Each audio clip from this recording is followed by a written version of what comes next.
बोलिए आदित्य तीर्थ आदिनाथ भगवान की। वर्तमान शासनक भगवान महावीर स्वामी की जय जय जय। संत श्रवणी आचार्य भगवान विद्यासागर जी महाराज की। परम पूज्य प्रमाणिक संत महामना मुनिराज प्रमाणसागर जी महाराज की। तीर्थराज सम्मेश शिखर जी की। अहिंसामयी जैन धर्म की।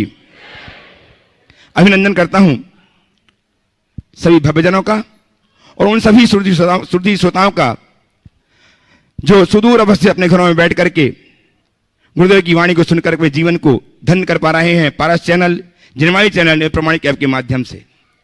अब हम सब पुनः संबद्ध होने जा रहे हैं आज अपने आराध्य गुरुदेव जगत ज्येष्ठ जगत श्रेष्ठ आचार्य भगवान विद्यासागर जी महाराज के परम प्रभावक शिष्य महामना मुनिराज प्रमाणसागर जी महाराज, जो जगत में विख्यात हैं गुणायतन प्रणेता, संकल्प समाधान प्रवर्तक, भावना योग प्रस्तोता एवं संप्रेषण समय के रूप में, जिनकी वाणी को सुनकर के आप हम नहीं अपितु पूरा विश्व अपनी दैनंदिनी को प्रबद्ध करके अपने जीवन को धन्य कर पा रहा है। ऐसे गुरुदेव श्रीमुख से हम अपनी शंकाओं के समाधान प्राप्त करें, उसके पूर्व में चाहता हूं कि गुरुदेव का वरदहस्त हमारे ऊपर आच्छादित हो आशीष के रूप में। अतः मेरे साथ उच्चारिए नमोस्तु महाश्री, नमोस्तु महाश्री, नमोस्तु महाश्री। गुरुदेव का महाश्चित गुणायतन कुछ ही माहों में लोकार्पित होने वाला है। कारण बने हैं आप, आपकी अर्चना, आपकी उदारता। आज भी बहुत सारे लोगों ने अपने आप को ऑनलाइन एवं प्रत्यक्षतः उपस्थित होकर के अपने आप को गुणायतन संबद्ध किया है।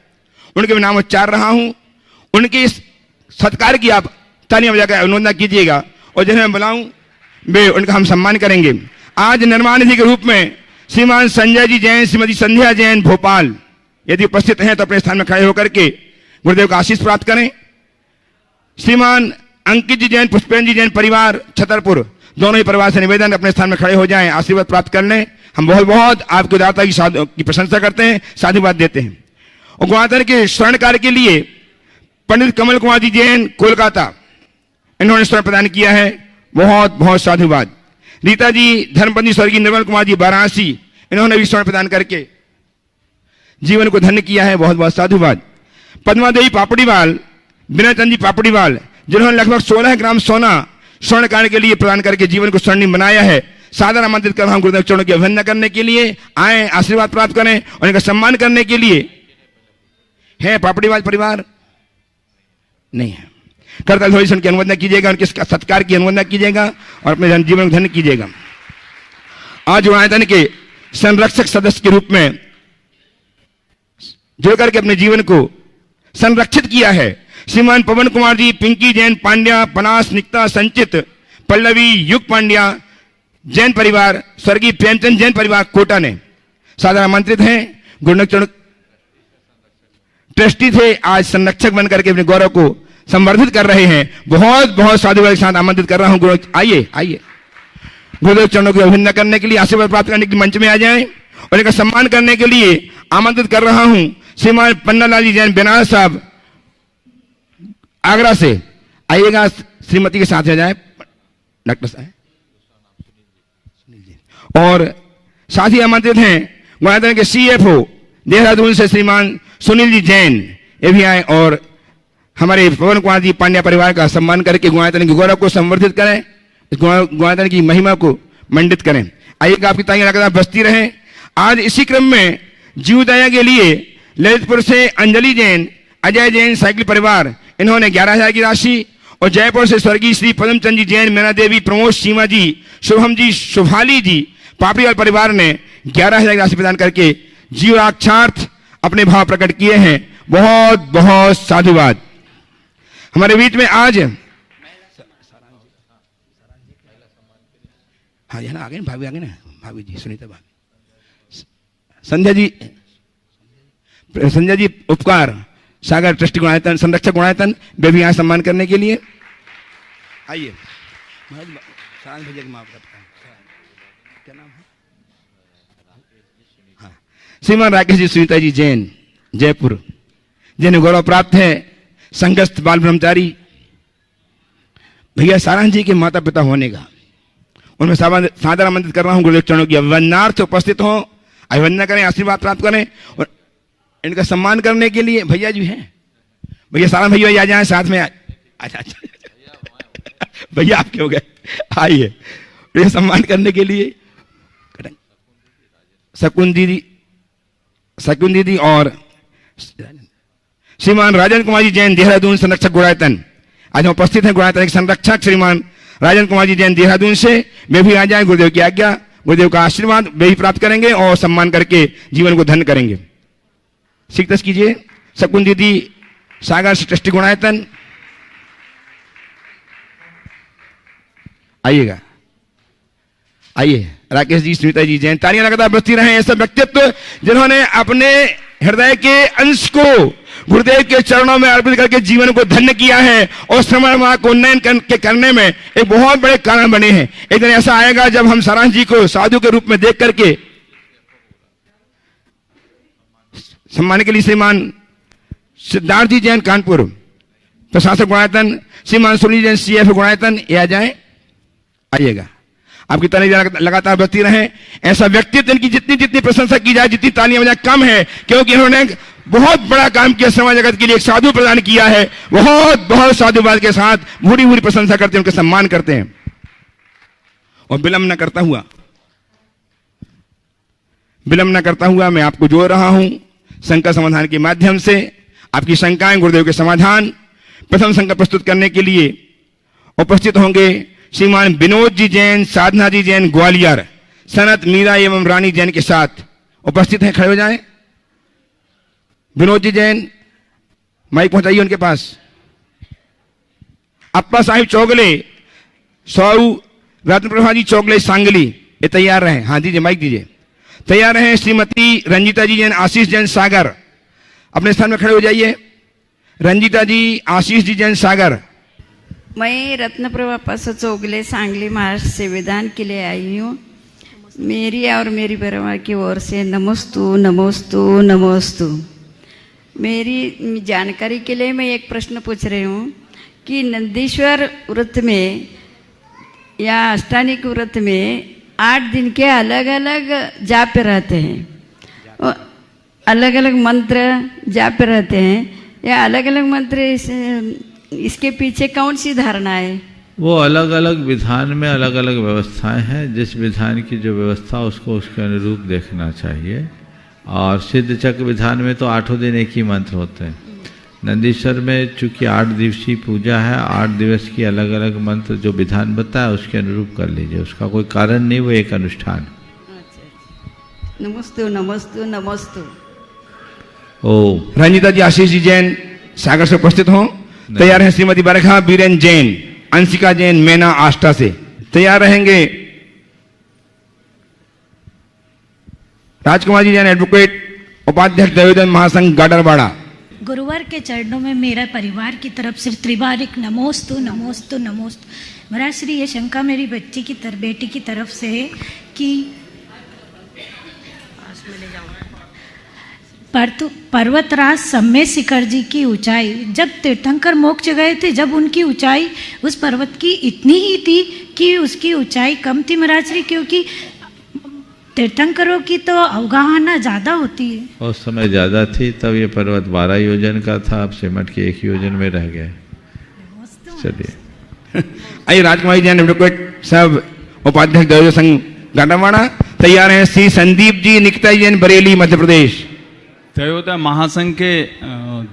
महासंघ परिवार की ओर से एवं दैवोदय पशु सेवा समिति गाडरवाड़ा की ओर से नमोस्तु नमोस्तु नमोस्तु। गुरुदेव, हमारा कहना है कि पंच कल्याणक महोत्सव में सिर्फ आदिनाथ भगवान के ही 5 कल्याणक क्यों होते हैं? आदिनाथ के ही 5 कल्याणक नहीं होते। पंच कल्याणकों में आदिनाथ भगवान का मुख्य रूप से आयोजन होता है। किसी भी तीर्थंकर के हम पंच कल्याणक करा सकते हैं। आदिनाथ की प्रमुखता इसलिए हो गई क्योंकि उनका चरित्र हम सबको बहुत बृहद पैमाने पर उपलब्ध है और उसमें हम बहुत अच्छे से चीज़ों को प्रदर्शित कर सकते हैं। और भगवान ऋषभदेव के बहाने हम पूरे जैन परंपरा के इतिहास को भी प्रकट कर सकते हैं। इसलिए आदिनाथ की बहुलता है, और अन्य तीर्थंकर के भी हो सकते हैं। नमोस्तु गुरुदेव। आइए श्रीमान संदीप जी निकिता जी जैन बरेली मध्य प्रदेश से तैयार हैं। सुश्री मुस्कान जैन सागर से। महाराज श्री के चरणों में मेरा और मेरी परिवार की तरफ से दिवा नमोस्तु नमोस्तु। हे महाराज श्री, कहते हैं एकांत में रहकर निवास कर लेना, लेकिन ऐसी भीड़ में मत जाना जहाँ निज भगवान से बिछो हो जाए। तो ये मंदिर के भगवान तो पुनः मिल सकते हैं, लेकिन निज परिणामों के भगवान पुनः नहीं मिलते। तो हे महाराज श्री, हम अपने परिणामों को हर क्षण कैसे संभाल कर रखें? अपने परिणामों को हर पल कैसे संभाल कर रखें? यदि अपने परिणामों को संभाल के रखना चाहते हैं तो हर पल परिणामों के परिणाम पर विचार करो। मेरे अच्छे बुरे परिणामों का रिजल्ट क्या है? जैसा मैं भाव करूँगा वैसा प्रभाव होगा। ये भाव अगर हमारे हृदय में रहेंगे तो चीज़ें अपने आप ठीक हो जाएंगी। नमोस्तु नमोस्तु। हाँ, बहुत तो मुस्कान जी और तैयार हैं श्री अमित जैन, परिवार जबलपुर से। अमित जैन बोलिए। मुनीषी के चरणों में मेरा और मेरे परिवार की ओर से 3 बार नमोस्तु नमोस्तु नमोस्तु। महाराजश्री, मेरा प्रश्न यह है कि हम विद्यार्थी जीवन में चारों तरफ डिस्ट्रैक्शन है, ना सिर्फ सोशल आराम मीडिया। से फिर से बोलो। महाराजश्री, मेरा प्रश्न यह है हाँ, कि हम विद्यार्थी। विद्यार्थी जीवन में चारों तरफ हर प्रकार का डिस्ट्रैक्शन है, ना सिर्फ सोशल मीडिया का, इंस्टाग्राम, व्हाट्सएप का, बल्कि संगति का और बाहरी दुनिया का भी। तो हम विद्यार्थी ऐसा क्या करें कि हम अपने पथ पर अडिग रहे, क्योंकि संगति एक टाइम के बाद कहीं ना कहीं प्रभाव डालती है। बिल्कुल ठीक है। एक ही उपाय है, अपने गोल के प्रति इतना अट्रैक्ट हो जाओ कि कोई तुम्हें डिस्ट्रैक्ट करे नहीं। समझ गए? हम लोगों का हमारे लक्ष्य से अट्रैक्शन जब कम हो जाता है तो डिस्ट्रैक्शन हावी होता है। मनुष्य को हर पल ये विचारना चाहिए, सोचना चाहिए कि मुझे अपने लक्ष्य पर अडिग रहना है, लक्ष्य पाना है और लक्ष्य प्रयोजन से प्रयोजन रखना है। यदि ये संकल्प मनुष्य अपने मन में जगा ले तो डिस्ट्रैक्ट नहीं होगा। पढ़ते समय ये तय कर लो कि इतनी देर मुझे पढ़ना है तो केवल पढ़ना ही है। जो काम करना है उस काम को लीन होकर करना है, ऐसी सोच मनुष्य बना ले तो उसका डिस्ट्रैक्शन कम हो सकता है। श्रीमती कल्पना जी जैन, सिद्धांत शास्त्री सागर, तैयार रहें। माता पिता और बच्चों के बीच में जनरेशन गैप होने के बाद मन नहीं मिलता है, और कई बार अगर माता पिता के मन की बात नहीं होती है तो बच्चे विद्रोही कहलाते हैं, और ऐसे में माता पिता से दूरी बनाने की भावना करते हैं। तो महाराज जी, कैसे सामंजस्य बिठाया जाए? माता पिता से मन नहीं मिलता, कोई बुराई नहीं है, ये तो स्वाभाविक है। जो बच्चे का मन है वो बड़ों का मन नहीं होगा। मन मिलने न मिलने में समस्या नहीं है, समस्या मन के टकराने में। मन न मिले कोई चिंता मत करो, कोई चिंता नहीं, मन को टकराने मत दो। मन में परस्पर टकराव नहीं होना चाहिए, समझ गए? तो बच्चों और माँ बाप दोनों को मैं संदेश देना चाहूँगा। बच्चे माँ बाप की किसी बात को सिरे से खारिज करने से बाज आए, क्योंकि बड़ों की बात जब सीधे सीधे खारिज कर दी जाती है तो वो उनके हृदय को चुभ जाती है, वो उनके ईगो के लिए बाधक बनता है। तो पहले हाँ बोल करके फिर अपनी बात कहने की आदत डालना चाहिए, और बड़ों को छोटों की भावनाओं का ख्याल रखना चाहिए।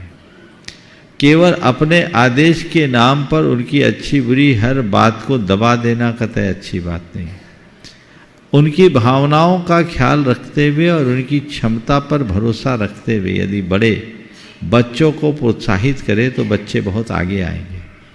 और बच्चे यदि बड़ों के बहुमान को ध्यान रखें, उनके अनुभवों का लाभ उठाए, तो बच्चे भी बहुत आगे बढ़ सकें। महाराज जी, और माता पिता भी आजकल फेसबुक व्हाट्सएप के एडिक्ट हो गए, तो उससे बच्चों को टाइम नहीं देते। बिल्कुल, सबकी बीमारी एक सी है, बिल्कुल ठीक बोल रहे हैं। ये सब खा गए। 80 साल की दादी भी, दादी नहीं वो परदादी थी, उसके परपोते ने शिकायत किया था कि महाराज जी ये तो फेसबुक इंस्टाग्राम सब में पूरी तरह एक्टिव रहती है, बहुत अपडेट होगी, बचना चाहिए। उपस्थित हैं जो श्रीमान राजेंद्र कुमार जी सुमन, श्रीमती कल्पना जी जैन, सिद्धांत की सागर। महाराज जी नमस्तु नमस्तु। मेरा प्रश्न ये है कि वर्तमान 24 के सारे तीर्थंकर स्वर्ग से आए हैं, लेकिन भविष्य के तीर्थंकर नरक से आ रहे हैं, ऐसा क्यों? ठीक है, अच्छा है, स्वर्ग से आए, पंचम काल था, ज़्यादा पावर लेके आना पड़ा। अगले आने वाले काल में नीचे से भी आ सकते, एक संयोग है इसका और कोई कारण नहीं। नमस्ते। जिनका मैं नाम लेता हूँ, नाम प्रतीक्षा करेंगे, तैयार है? अगला नाम बोलिए। हाँ बोलिए, आई खड़े हो जाएंगे। और तैयार हैं कुमारी शेवी अभय जी जैन राजमार्ग, शेवी अभय जी जैन राजमार्ग।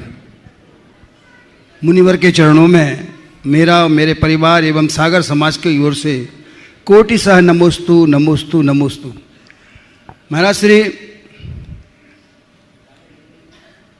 एक ग्रंथ का अध्ययन करते हुए, पंचविशंतिका का अध्ययन करते हुए समझ में आया कि चैतन्य स्वरूप इतना तेज है कि इसके अत्यंत सूक्ष्म भी है, स्थूल भी है, एक भी है, अनेक भी है, अक्षर भी है, अनक्षर भी है, और उपमा रहित भी है, अवक्तव्य भी है, शून्य भी है, पूर्ण भी है। महाराज श्री, प्रश्न है, जब आत्म तत्व का वर्णन करना इतना कठिन है तो महाराज जी आप सब लोग कहते हैं कि आत्मचिंतन करना चाहिए, तो आकाश के फूल सम जिसकी कल्पना हो, जिस विचारों में भी ना हो, शब्द के अगोचर भी है, मन के अगोचर भी है, फिर भी महाराज उसका आत्मचिंतन कैसे करें, आत्मा का चिंतन कैसे करें? अनात्मा से चित्त को हटाना ही आत्मचिंतन। और आत्मा के चिंतन के लिए कुछ मत करो, आचार्य कुंद के एक गाथा के गहराई में डूब जाओ, आत्ममय हो जाओगे। एगो हम शासदो वादा नान दंसन लक्षणों शेषा में बाहिरा भावा सब्बे संजोग लक्षणा। मैं एकमात्र शाश्वत ज्ञान दर्शन लक्षण वाला आत्मा हूँ, मुझसे पृथक जितने भी पदार्थ हैं वे सब संयोग लक्षण वाले, वो मैं नहीं हूँ। समझ गए? आचार्य गुरुदेव से हमने एक बार पूछा कि गुरुदेव सामायिक में क्या ध्यान करें, आत्मा का ध्यान कैसे करें? गुरुदेव ने एक छोटा सा सूत्र दिया, बोला कुछ मत करो, सारे आगम का सार उन्होंने बता दिया और सूत्र देकर कहा कुछ मत करो, बस एक ही बात सोचो, जो दिख रहा है वो मैं नहीं और जो देख रहा है वो मैं हूं। क्या बोल रहा हूं? जो दिख रहा है वो मैं नहीं, जो देख रहा है वो मैं हूं। अब बोलो आत्मा के चिंतन के लिए इससे सरल और बात क्या होगी? दिखने वाला जड़ है और देखने वाला चेतन है, इसकी पहचान ही तो परम भेद विज्ञान है। समझ गए? नमस्ते। शेवी जैन अभय जी जैन राजमार्ग से उपस्थित हों। तैयार हैं श्रीमती शुचि जैन शोहित जैन ललितपुर। गुरुवर के चरणों में कोटि कोटि बारंबार नमोस्तु नमोस्तु नमोस्तु। पंचम काल में परिणामों को निरंतर निर्मल कैसे बनाएं? पंचम काल में परिणामों को निर्मल कैसे बनाएं? जिससे परिणाम मलिन हो उन निमित्तों से अपने आप को अप्रभावित रखो। अगर अपने आप को निमित्तों से अप्रभावित रखने की क्षमता रख लेते हैं तो हमारे परिणाम अपने आप निर्मल। नमोस्तु है नमोस्तु। शुचि जैन सोहित जैन उपस्थित हों ललितपुर से। तैयार रहें डॉक्टर दिनेश जी जैन श्रीमती सरिता जी जैन विदिशा से ट्रस्टी गुणायतन। नमोस्तु महाराज जी, मेरा प्रश्न है कि विवाह के बाद से जैसे मैं अपने पति को कुछ भी अच्छा हेल्दी खाने के लिए या एक्सरसाइज करने के लिए सुबह जल्दी उठने के लिए बोलती हूँ तो वो मतलब रेडी नहीं होता, बोलते अच्छा मेरी ज़िंदगी ख़राब हो गई है शादी के बाद। तो मतलब मैं तो मतलब बहुत ही अच्छे इंटेंशन से बोलती हूँ, बोलते ना मैं सो पाता हूँ और मतलब कुछ मतलब ऐसे दुखी होते। तो मैं ये सोचती हूँ कि मैं तुम्हारे अच्छे के लिए कर रही हूँ और तुम मतलब फिर भी मतलब तो मैं ये कहूँ या नहीं कहूँ, मतलब मैं तो उनकी खुशी ही चाहती हूँ। तो मतलब मैं उल्टा टेक केयर करने के लिए बोलती हूँ कि भाई जॉगिंग जाओ, ये नहीं खाओ, वो नहीं खाओ। तो वो कहते, और मैं और किसी काम में इंटरफेयर नहीं करती, मैं सिर्फ मतलब हेल्थ रिलेटेड चीज़ों में ही बोलती हूँ। तो वो मेरे को कहते हैं मेरी शादी हो गई तो मेरी ज़िंदगी ख़राब हो गई है, तो उस टाइम से सो नहीं पाती। ये कहानी आपकी नहीं, हर दंपति की। ये सब क्या है? मेरा मानना है कि टोकने वाला भी प्यार में बोल रहा है और प्रतिक्रिया भी प्यार में ही है। जो कहते हैं कि मेरी शादी क्या हो गई, जिंदगी खराब हो गई, तो उनसे इतना ही कहो बैंड बाजा बजवा करके किए थे, ऐसे तो किए नहीं। तो अब भूख दो, उसमें सोचने की बात क्या है? ये सहज है। लेकिन एक सलाह दूंगा, कोई भी बात बार बार नहीं कहना चाहिए। एक दो बार कह दो तो ठीक है। और हमने एक और अनुभव किया है, शायद मेरे अनुभव से आप लोग सहमत होंगे तो ताली जरूर बजाना। आदमी सबकी सुनता, अपनी घरवाली की छोड़ के।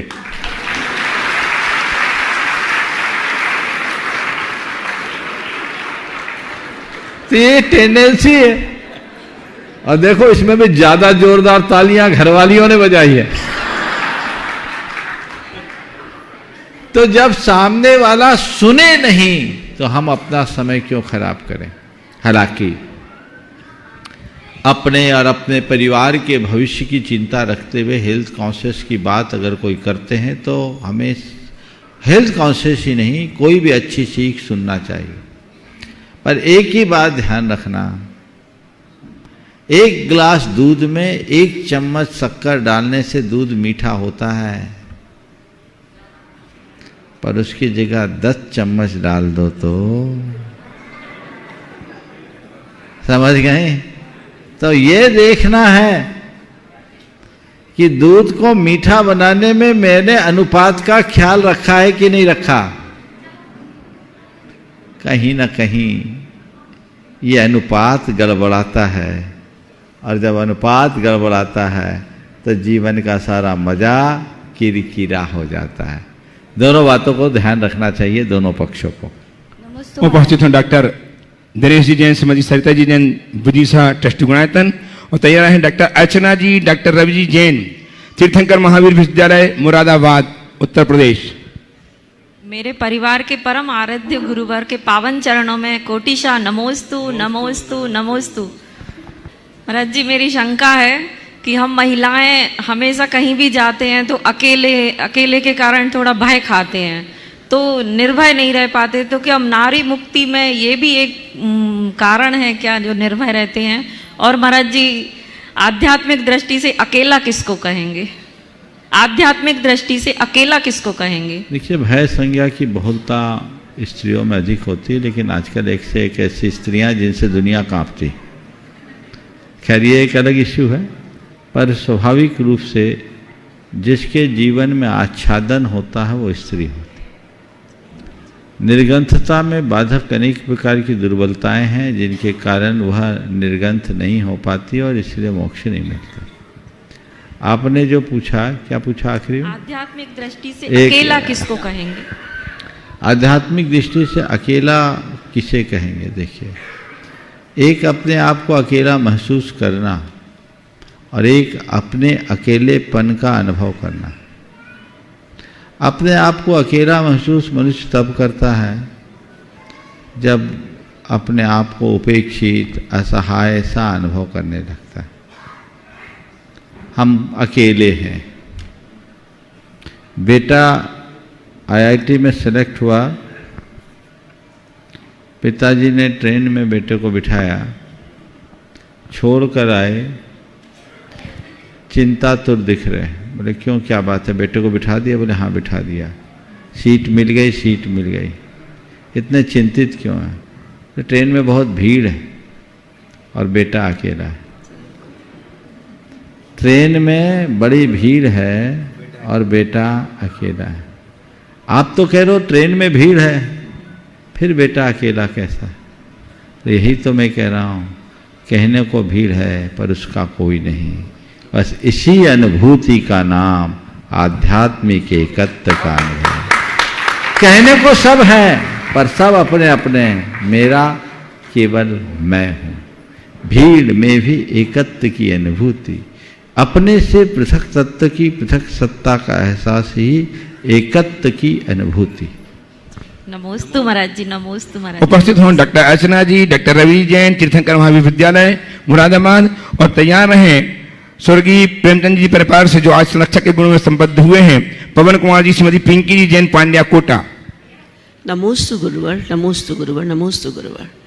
गुरुवर, हम जब तीर्थंकर महावीर यूनिवर्सिटी में लौकिक शिक्षा के साथ साथ धार्मिक शिक्षा भी कराती हूँ, तो बच्चों को जब मैं तत्वार्थ सूत्र का 3रे अध्याय वगैरह का समझाती हूँ तो उन लोगों को विश्वास नहीं होता है कि इतने सारे योजन, 1 लाख योजन, इतना सारा, मतलब जो हमारा जैन भूगोल है, तो वो हम उनको कैसे यकीन दिलाया जाए, मतलब वो इतने सूरज, इतने चंद्रमा, इतना वो सारा उनके आइडिया से, उनके दिमाग से थोड़ा सा मतलब वो यकीन नहीं कर एक पाते। बात बोलो कि देखो जी दो तरह का भूगोल है, जी एक शाश्वत और एक अशाश्वत। जी महाराज हमारे शास्त्रों में दो तरह की पृथ्वियों का उल्लेख है, जी एक शाश्वत पृथ्वी, दूसरी अशाश्वत पृथ्वी। भारत और ऐरावत क्षेत्र के आर्यखंडों को छोड़कर शेष पृथ्वियां शाश्वत है और भारत और ऐरावत क्षेत्र के आर्यखंड की धरा अशाश्वत है। अशाश्वत पृथ्वी में काल के प्रभाव से परिवर्तन होता है, शाश्वत पृथ्वी में एक सा रहता है। जो वर्णन हमारे शास्त्रों में वो शाश्वत पृथ्वी का है और हम जहाँ रह रहे हैं उसमें काल के कारण बहुत बड़े बड़े परिवर्तन हैं। इसलिए जो शास्त्रों में लिखा है वो भी सही है और जो साइंस बोलता है वह भी सही है। हमें इस विश्वास के साथ उसे सुनना चाहिए। जी महाराज जी नमोस्तु। आइए श्रीमान पवन कुमार जी, श्रीमती पिंकी जी, जैन पांड्या परिवार कोटा, और तैयार हैं पंडित विद्वश्री पंडित दामोदर प्रसाद जी सागर। महाराज श्री के चरणों में मेरे और मेरे परिवार की ओर से त्रयो बार नमोस्तु नमोस्तु नमोस्तु। महाराज श्री, मेरा प्रश्न यह है, जैसे आजकल सभी मैंने बहुत से लोगों को देखा है सोने की चांदी की माला से जाप देते हैं और उसी जाप को फिर वो पहने भी रहते हैं गले में, तो यह उचित है या नहीं? देखिए, स्वर्ण धातु को निर्मल धातु माना जाता है, तो सोने की धातु को आप किसी अवस्था में भी पहन सकते हैं। हम लोग तो बचपन में जाने हैं कि छिपकली वगैरह कोई अशुद्ध चीज का स्पर्श हो जाए तो सोने के पानी से नहा लो तो शुद्ध हो जाते हैं। इसलिए सोने की माला में कोई दोष नहीं है, अन्य मालाओं को देख सकते हैं।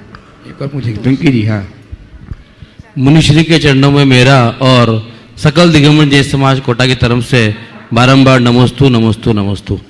महाराज जी, आजकल समाज में क्या हो गया कि आहार की और चौकी की जो व्यवस्था होती है और विहार, इसमें लोग बाग जाना पसंद नहीं करते हैं। विहार में बोलते हैं तो कोई जाने को तैयार नहीं होता और चौके के लिए बोलते हैं, चौका लगने में लोग बड़ी मुश्किल से 10 बार 20 बार बोलने के बाद एक चौका लगता है।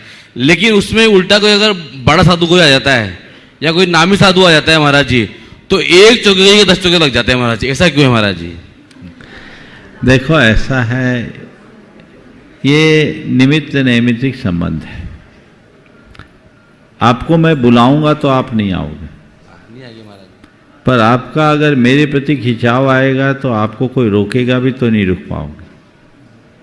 तो हर साधु का अपना व्यक्तित्व और प्रताप होता है, उस व्यक्तित्व और प्रताप से प्रभावित होकर लोग आकर्षित होते हैं। तो किसी के आने पर बहुत भीड़ हो जाती है और किसी के आने पर कोई नहीं आता। ये सहज स्वाभाविक है, समझ गए? इसको हम रोक नहीं सकते, लेकिन हमारा काम तो केवल ये है कि हमें सामान्य साधु की भी सेवा करनी चाहिए। इसमें 2 बातें मैं कहूँगा। अगर किसी साधु के साथ बहुत भीड़ आ रही है तो साधु को उसे अपना स्टेटस नहीं मानना चाहिए, उसे एक सहज परिणाम के रूप में स्वीकार करना चाहिए। और किसी साधु के पास यदि कोई आ नहीं पा रहा है तो साधु के मन में हीन भावना नहीं आनी चाहिए कि मुझे कोई पूछता नहीं, कोई मुझे पूछे इसलिए मैं साधु थोड़ी बना हूं। एक बार का आहार चाहिए 24 घंटे, वो मिल जाए, बाकी कोई आए या ना आए, मैं तो अपने लिए साधु बना हूं। और सच्चा साधु अपने में संतुष्ट रहता है। ये तो साधुओं के साइड से बात है महाराज जी, जो पूरी बात करना, ये तो साधु की तरफ की बात है। अब श्रावकों को चाहिए किसी के आकर्षण से आकर्षित होकर के आगे बढ़े, अच्छी बात है, और उससे प्रेरणा मिलती है, प्रभावना भी होती है। हर साधु मनोज्ञ नहीं होता, तो वो उनकी तरफ जाए। लेकिन इस बात को सदैव ध्यान रखें कि हम जितना साधु से जुड़े हैं उससे ज़्यादा हम धर्म से जुड़े हैं। तो हम किसी साधु के पीछे पागल हो, पर इतने पागल ना हो कि धर्म को ही भूल जाएं। हर साधु के सत्कार के लिए अपना धर्म माने। और कई बार आज के समय में आहार विहार में सम्मिलित होने का मतलब अपनी सारी प्राथमिकताओं को बदल देना। कठिनाई होती, पहले 4 आदमी मिलके एक धंधा करते थे, अब एक आदमी 4 धंधा करता है, हैंड्स का अभाव है। तो इसका एक बड़ा सीधा सा सॉल्यूशन है, साधुओं के आहार विहार को निर्बाध बनाए रखना श्रावकों की जिम्मेदारी है, वो उन्हें करना चाहिए। और उसका यही समाधान है कि अपने प्रतिष्ठानों में 1-2 आदमी ऐसे रखने चाहिए जो कभी साधुओं के विहार का प्रसंग आ जाए तो उनके साथ जा सके, उनका निर्बाध विहार करा सके, उनका आहार करा सके। हर समाज के अगर 2-2, 4-4 परिवारों में ऐसी व्यवस्था हो जाए तो किसी साधु के आहार विहार में बाधा नहीं होगी और जबरदस्ती आप किसी को नहीं भेज सकते। ये चीज़ें हमें प्रैक्टिकली समझनी चाहिए और उसी अनुरूप कार्य करना चाहिए। उपस्थित हों विद्युश्री श्री दामोदर प्रसाद जी सागर से, तैयार हैं डॉक्टर सारांश जी, डॉक्टर मधु जी, श्रीमान अरविंद जी के साथ गुणायतन श्रोमणी संरक्षक भोपाल से। परम पूज्य मुझराज के चरणों में मेरा और मेरे परिवारजनों को ओर से सादर नमोस्तु नमोस्तु।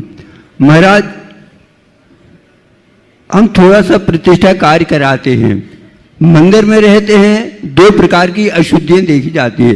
एक तो वो है जो नहा के गया है, शुद्ध वस्त्र पहने हुए है, बाकी घर में सूतक पातक चल रहा है, वह कहता है कि द्रव्य चढ़ाएं या नहीं चढ़ाएं, गंधोतक ले या नहीं। दूसरी बात, एक व्यक्ति जो अशुद्धि तो नहाया नहीं है, कपड़े भी अशुद्ध नहीं, बाकी वो व्यक्ति गंधोदक भी वंदना करता है और अर्घ्य से चढ़ाता है। एक बात हुई।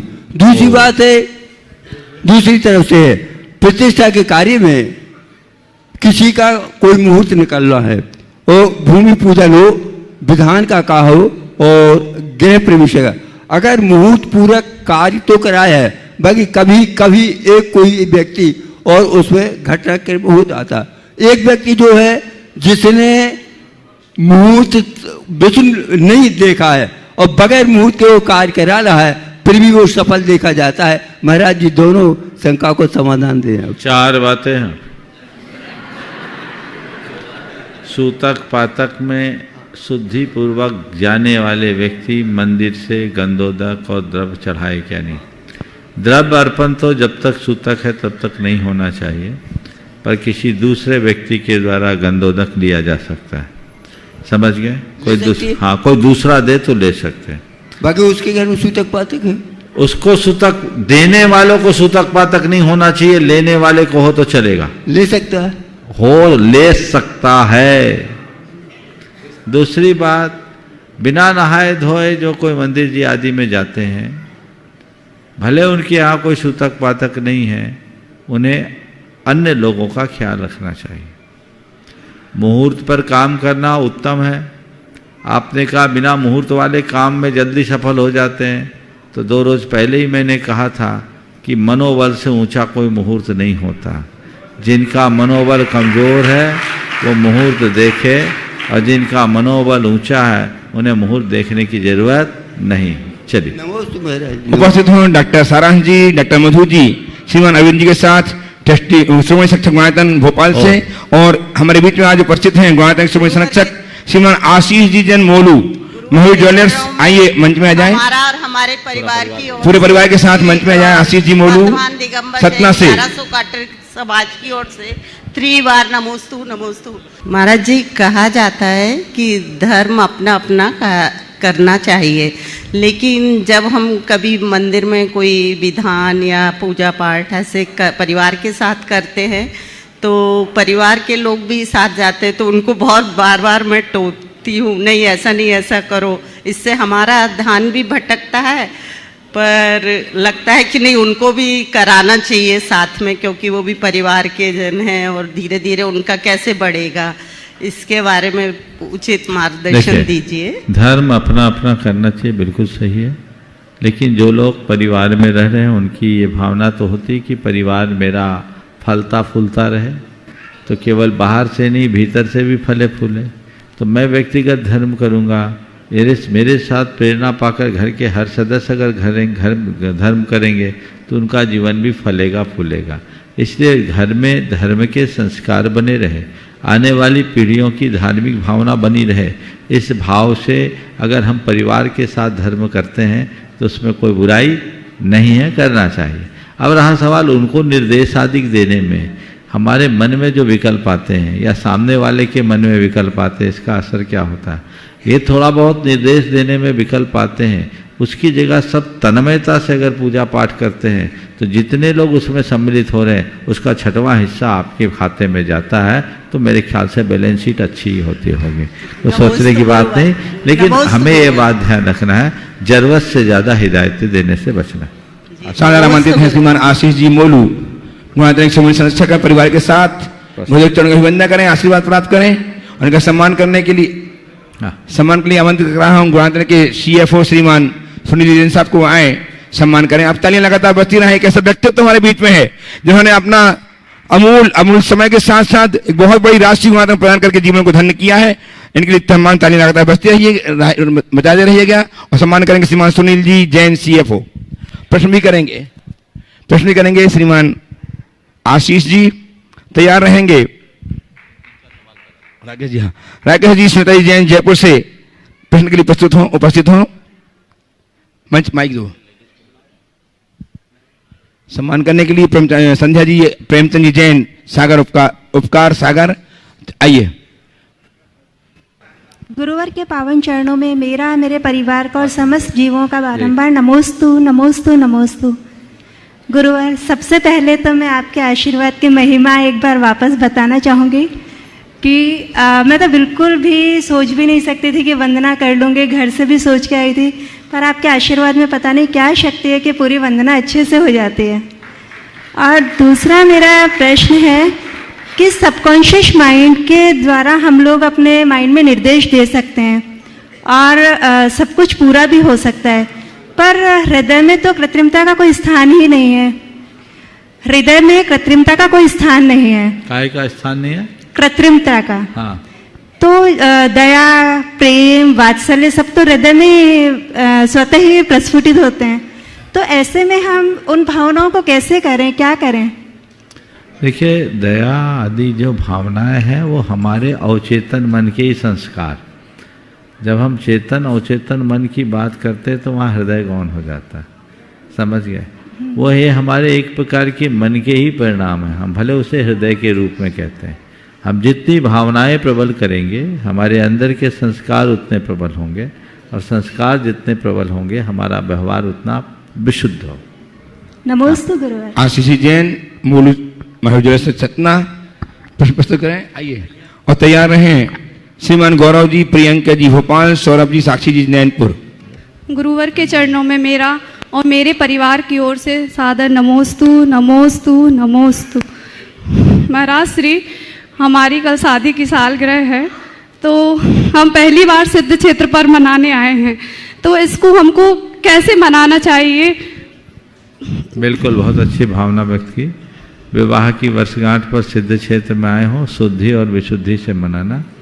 यदि ऊपर वंदना करने जाना है तो भाव सहित वंदना करना, और ऊपर वंदना नहीं जाओ तो यहाँ नीचे पूजा पाठ विधान शांति धारा करो, आहार दान दो, और 9 संकल्प लेकर अपने जीवन को आगे बढ़ो।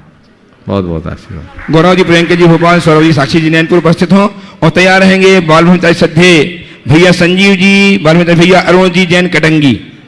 गुरुवर के चरणों में त्रिवार नमोस्तु नमोस्तु नमोस्तु। मेरे परिवार की ओर से नमोस्तु नमोस्तु नमोस्तु। गुरुवर, शंका तो बहुत छोटी है लेकिन समाधान बहुत बड़ा चाहिए आपसे। मंच, माला और माइक, ये तीनों से मनुष्य बहुत जल्दी अट्रैक्टिव आकर्षित हो जाता है, और इसके मिलने के बाद आसानी से वो छोड़ भी नहीं पाता। गुरुवर, समाधान कीजिए। देखो, मंच, माला, माइक मिले तो मिले, पर इसके चक्कर में मत पड़ो। हमको तो रोज ही मंच मिलता है, माइक के बिना तो हमारा दिन ही नहीं चलता। और माला से दूर है, पर पूजा तो तुम लोग करते ही हो। मंच, माला, माइक मिलना और बात, और मंच, माला, माइक के पीछे पागल होना और बात। समझ गए? जैसे व्यक्ति के जीवन में जितने गुण होते हैं उसे उतने अवसर मिलते हैं। जिसका व्यक्तित्व जितना प्रभावी होता है उसको उतना बहुमान मिलता है। ये मिलेगा। अपने व्यक्तित्व को गहरा बनाओ और ये चीजें मिले सहज रूप से, विनम्रता से स्वीकार करो। लेकिन व्यक्तित्व तो उथला है, और होड़ लगाओ बड़ों की तो मुंह की खाओगे। बहुत सारे लोग होते हैं जो मंच माला माइक के नाम पर अपने अंदर का फ्रस्ट्रेशन प्रकट करते हैं। अरे तुम्हारे पास क्षमता, तुम भी करो ना, करके कुछ पाओ, या करने वाले को मिले तो उसका स्वागत करो, और निकम्मे लोग आगे आए तो उल्टी ताली बजाओ। समझ गए? उल्टी ताली बजाओ। निकम्मे लोग हैं, निकम्मे लोगों से कुछ नहीं होता, और कर्मठ लोगों से कुछ नहीं बचता, वो सब कुछ कर सकते हैं। हमें कर्मशील उद्यमशील बनना चाहिए, जीवन को आगे बढ़ाना चाहिए। मंचमाला माइक का जो डायलॉग है वो बड़े नकारात्मक अर्थ में हो गया, क्योंकि कुछ लोगों को इसका चस्का भी लग गया है। वो ऐसा एडिक्शन है कि वो उस योग अयोग का विचार किए बिना इस तरह का कृत्य कर लेते हैं। तो ये बड़ी अच्छी बात नहीं है, लेकिन जो इन सच्चाई को जानते हैं और निष्प्रहतापूर्वक काम करते हैं उनके लिए कोई कठिनाई नहीं। सहजता सरलता की तजमूर्ति भैया संजीव जी, पहले अरुण जी और भैया अरुण जी कटेंगी। भैया अरुण जी कटेंगी प्रथम प्रश्न करेंगे और बाद में भैया जी संजीव जी करेंगे। पूज्य महाराज जी के चरणों में नमोस्तु। महाराज जी, वर्तमान में जिन शासनिक प्रभाव न तो बहुत कुछ बढ़ती हुई दिखाई दे रही है, लेकिन अंदर में सामाजिक विघटन की स्थितियां भी दिन प्रतिदिन बढ़ती हुई नजर आ रही हैं। कारण क्या है? अरे भाई, ये स्वाभाविक है, जितने बाग लगेंगे उतने फूल खिलेंगे, जितने फूल खिलेंगे उतने कांटे उगेंगे। तुम गुलाब के जितने बाग लगाओगे गुलाब उतना खिलेगा, लेकिन ये भी देखो, एक गुलाब के पौधे में अगर गुलाब 2, 4, 10 होंगे तो कांटे है ना। पर मजा तो यही है कि कांटों के बीच भी गुलाब खिला रहता है। तो जितना धर्म की प्रभावना होगी बाकी बातें भी तो उतनी आएगी। लोग इकट्ठे ही नहीं होंगे तो बात कहां से होगी? तो जो जो ये चीजें होती है स्वाभाविक तौर पर होती है, लेकिन हाँ, हमें इसमें कुछ परिवर्तन लाना चाहिए। हमारी जो धार्मिक भावना है, अगर वो आध्यात्मिकता के साथ जुड़ जाए तो हम गुलाब की संख्या बढ़ाएंगे, कांटों को कम कर पाएंगे। हमें वो तकनीक विकसित करनी चाहिए।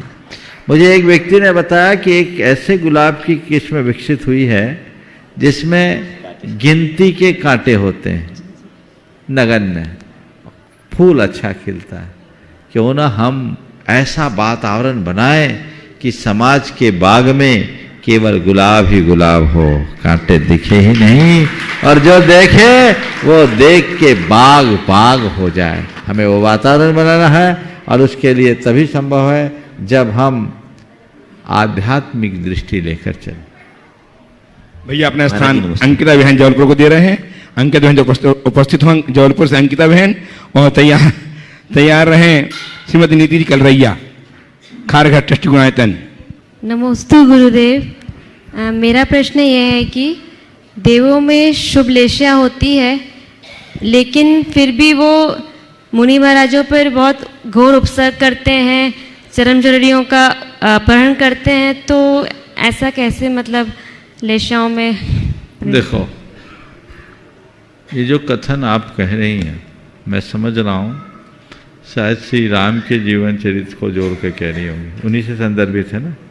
हाँ, सामान्य रूप से शुक्ल लेशा वाले देव इस तरह के उपद्रव नहीं करते, पर प्रतीन्द्र ने, जो कभी सीता का जीव था, रामचंद्र जी जब ध्यान में निमग्न थे तो उसके मन में ख्याल आया कि श्री राम यदि इसी तरह ध्यान निमग्न होंगे तो इसी भाव में मोक्ष चले जाएंगे। मेरा इनका 10 भाव का साथ रहा, चलो थोड़ा उपद्रव करो, ये अटक जाए तो अगले भाव में हम लोग एक साथ मोक्ष जाएंगे। ये राग था। यद्यपि वह प्रतीन्द्र भी सम्यक दृष्टि था, शायिक नहीं, सम्यक दृष्टि था, लेकिन राग से प्रेरित होकर उसने रामचंद्र जी के ध्यान में व्यवधान डाला और उसके लिए उपसर्ग किया। स्थूलतया ऐसे परिणाम अच्छे नहीं होते, लेकिन राग जो न कराए वो थोड़ा है। शुक्ल ये इस बात का प्रमाण है कि शुक्ल लेशा में भी एक दूसरे के लिए बाधा डाली जा सकती। नमस्ते गुरुदेव। नीति जी कलवैया कारघर मुंबई से, ट्रस्टी गुणायतन तैयार रहेंगे श्रीमान पन्नालाल जी बेड़ा साहब आगरा से। मेरे अनंत उपकारी गुरुवर के चरणों में कोटिशः नमन। गुरु जी, बाहर की साधना व्रतों के द्वारा आगे बढ़ना तो सरल रहता है, परंतु अंदर की साधना कैसे बढ़ाएं, उसके लिए क्या क्या काम करें? अंदर की साधना कैसे बढ़ाएं? बाहर की हर साधना को यही मान करके चलो कि मैं अंदर के लिए कर रही, तो अपने आप अंदर बढ़ेगी। और अपने वैराग्य भाव को जो जो हम प्रगाढ़ करेंगे, अंदर की साधना त्यों तो बढ़ेगी। नमोस्तु गुरु। श्रीमान पन्नालाल जी साहब बेनाड़ा संरक्षक गुणायतन आगरा से, और तैयार रहे श्रीमान बिमल जी बिलानी, ट्रस्टी गुणायतन सागर। नमोस्तु महर्षि। महर्षि, प्रसन्नता वह दवाई है जो बाजार में नहीं मिलती है, वह सिर्फ अंदर से ही ली जाती है, अंदर से प्रकट होती है। तो महर्षि, उस दवाई को प्राप्त करने का अंदर से क्या तरीका है? बहुत अच्छा वाक्य आपने कहा। प्रसन्नता वह दवाई है जो बाजार में नहीं मिलती, वो अंदर से प्रकट होती है। आपने पूछा उस दवाई को प्रकट करने का तरीका क्या है। अगर अंदर की इस दवाई को प्रकट करना चाहते हैं तो कुछ मत करो, जो है सहज भाव से स्वीकार करने की कला अपने अंदर विकसित कर लो। जिस मनुष्य के हृदय में सहज स्वीकार भाव होता है वो सदा बाहर प्रसन्न बना रहता है। और जब हम चीज़ों को स्वीकार करने की जगह उनका प्रतिकार करना शुरू कर देते हैं, हमारे अंदर की सहजता खंडित होती है और हम सहज भाव से अपने आप वंचित हो जाते हैं और जीवन को आगे बढ़ने में बाधा उत्पन्न कर देते हैं। सागर से ट्रस्टी गुणायतन,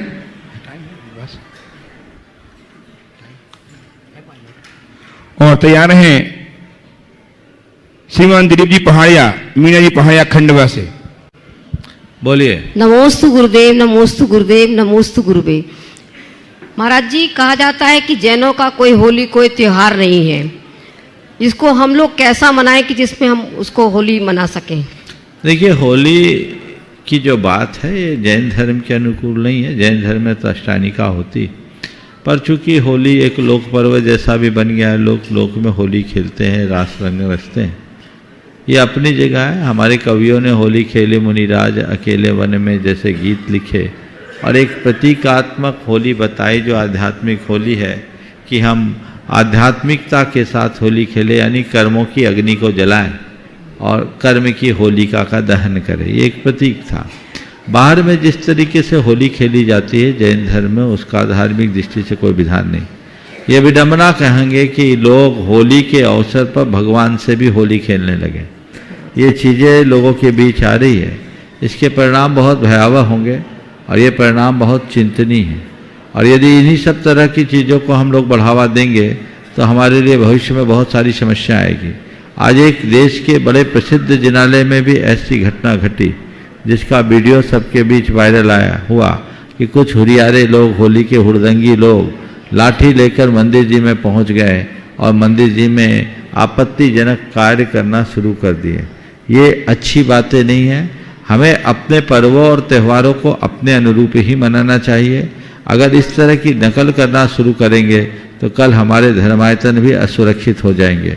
समाज को इस बात पर बहुत गंभीरता से विचार करना चाहिए और ऐसे कृत्यों से बचना चाहिए। कहीं किसी आगम में इस तरह का विधान नहीं है। जिस तरह की क्रियाएं और प्रवृत्तियां आजकल चलाई जाने लगी है और लोग भगवान तक को नहीं छोड़ रहे हैं, भगवान के साथ होली खेलने की जो प्रवृत्तियां हैं, मैं समझता हूँ ये एक प्रकार का उपसर्ग है, अवर्णवाद है। इन पर बहुत गंभीरता से सोचना चाहिए। पंथवाद के नाम पर यदि इस तरह के रंग आदि का प्रयोग भगवान के लिए किया जाए तो ये उचित नहीं। और अभी जो माउंट आबू के देलवाड़ा के मंदिर में जो घटना घटी है वो पूरी समाज की आंखें खोलने के लिए पर्याप्त है। यदि इस तरह के कार्य करेंगे तो कल लोग आकर के आपके भगवान के साथ भी होली खेलना शुरू कर देंगे। जब आप खुद ही करोगे तो दूसरे कर लेंगे। जबकि किसी भी परंपरा में, किसी भी बिंब के साथ, किसी बेहक के साथ इस तरह का कार्य नहीं होता। तो ये हम लोग इस तरह की प्रवृत्ति को बढ़ावा देकर आखिर क्या पा रहे हैं, हमें इस पर विचार करना चाहिए। बिमल जी, दिलीप जी पहाड़िया साहब, मीना जी पहाड़िया साहब अपने सहयात्रियों के साथ, और तैयार हैं सुप्रसिद्ध समाज सेवी श्रीमान सुनील जी मंगलाहाट, श्रीमान सुबोध जी के साथ जबलपुर से। गुरुदेव के चरणों में मेरे और खंडवा शहर की ओर से कोटि कोटि नमन। नमस्ते। बोलो। गुरुदेव, जब आदमी सीनियर सिटीजन हो जाता है, जब आदमी सीनियर सिटीजन हो जाता है, क्या हो जाता है? सीनियर सिटीजन, सीनियर सिटीजन हो जाता है, हाँ बोलो। तो उसकी यात्रा के भाव तो बहुत होते हैं, यात्रा के भाव तो बहुत होते हैं, पर शरीर साथ नहीं देता है, तो उसे कैसे क्रमता से जीवे? जैसे इसलिए सीनियर सिटीजन बनने से पहले इतनी यात्रा कर लो कि यात्राओं का विकल्प ना बचे, और सीनियर सिटीजन होने के बाद बाहर की यात्रा भले ना हो, अंतर यात्रा का सूत्रपात होना चाहिए। एक दिन गुरुदेव ने कहा था, सीनियर का मतलब क्या है? बता दूं आज? सीनियर का मतलब है सीनियर, समझ गए? सीनियर। तब सीनियर सिटीजन के होने के बाद बाहर की यात्रा कम करो, अंतर यात्रा की शुरुआत कर दो, जिससे जीवन धन्य होगा और अपने आप को सफलीभूत कर सकें। देव दादा को सुबह समाज से भी श्रीमान सुनील जी मंगलाहाट, श्रीमान सुबोधी संगी के साथ जबलपुर से उपस्थित हो। सुनील नहीं है, सुनील जी मंगलाहाट नहीं है। तारातंजी जैन उदयपुर। मुनिवर के चरणों में वंदन, नमोस्तु नमोस्तु नमोस्तु। मेरा प्रश्न ये है कि मैं पिछले कुछ वर्षों से जीव दया का कार्य करता हूँ, उसमें नियमित रूप से पशु के आहार की व्यवस्था और चिकित्सा शिविर लगाता हूँ। महीने में 2 शिविर लगते हैं, लगभग 1800 पशु आते हैं दोनों में, लेकिन उसमें सबसे ज़्यादा पशु पेट में कीड़ों के आते हैं। तो उसका उपचार करते हैं, पाप लगता है या नहीं, और लगता है तो कैसा लगता है, इसका समाधान चाहते हैं। को बचाने के लिए करते हैं चिकित्सा की कीड़ों को मारने के लिए? पशुओं को बचाने के लिए। तो बस पशुओं को बचाने का काम कीजिए, और उन कारणों को लोगों को बताइए कि कीड़े पेट में पशुओं के क्यों आते हैं। उससे समाज को जागरूक कीजिए ताकि कीड़े उत्पन्न ही ना हो, ताकि और पशु स्वस्थ रह सके। ये प्रयास सबको करते रहना चाहिए। पीके जैन साहब सागर से उपस्थित हो। पीके जैन। मुनिश्री के चरणों में मेरे परिवार को से बार बार नमोस्तु नमोस्तु नमोस्तु। मुनिश्री को नमोस्तु। मुनिश्री, जब हम शिखर जी से नीचे उतरते हैं तो एक जगह बोर्ड में लिखा था कि मैं जहाँ देखता हूँ, पहले मैं देखता था तो मुझे जहाँ मैं पहले देखता था तो मैं फूलों को देखने जाता था। क्या देखते थे? पहले मैं फूलों को देखने जाता था। हाँ। अब आज मैं वह करता हूँ तो मुझे हर जगह फूल दिखाई देते हैं। अब वो किस आशय से वाक्य लिखा, उस वाक्य को देख करके ही बता पाऊंगा। आज पहले मैं फूलों को देखने जाता था, और आज जिस तरफ नजर करता हूँ हर तरफ फूल ही दिखाई पड़ते हैं। अब वो किस आशय से लिखा, आगे पीछे के संदर्भ के बाद ही बात किया जा सकता है। समय आज आप सबका हो गया, यहीं पर विराम। बोलिए परम पूज्य आचार्य गुरुवर श्री विद्यासागर जी महाराज की जय जय जय जय।